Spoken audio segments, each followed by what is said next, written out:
Investors are eagerly awaiting what Federal Reserve Chairman Ben Bernanke will have to say at the KC Fed's annual Econopalooza at Jackson Hole, Wyoming. Here with me to talk about what the Fed can do, Chris Isidore. We figured that, if we're going to talk about Bernanke, why not have the two people with the coolest beards on the CNN Money staff discuss the bearded one, Ben Bernanke.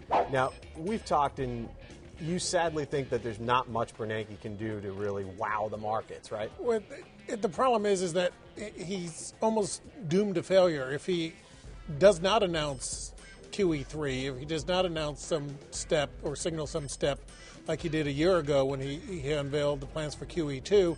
He's going to disappoint the part of the market that's counting on that.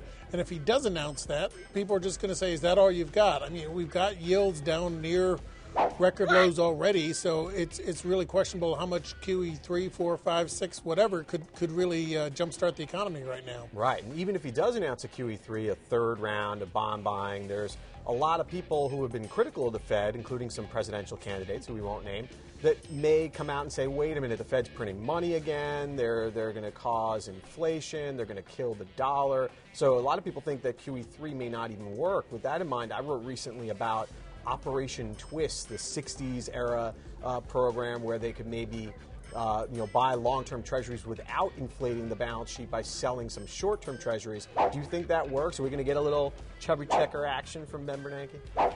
I don't think much of anything can work to help the basic economy right now because the economy is not suffering from the problem of expensive money, short-term, long-term, whatever term you want. The problem is not the cost of money. The problem is lack of demand. The problem is lack of confidence to borrow by both businesses and consumers.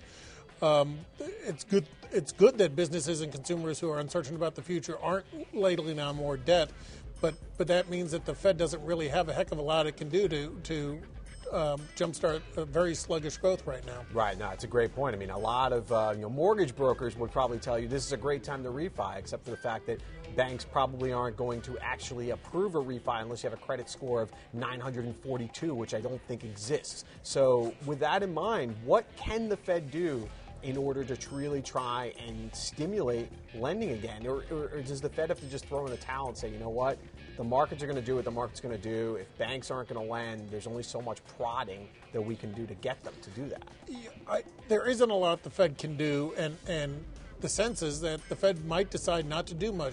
Last year, when Bernanke went to Jackson Hole, the thing he was most worried about was partly the slow economy, but partly the risk of deflation, partly the fact that prices could start falling, and that would be a really difficult thing. And so QE2 was as much about inflating prices as it was about jump-starting the economy, and it certainly did that. We did get some inflationary pressures in the system that weren't there a year ago.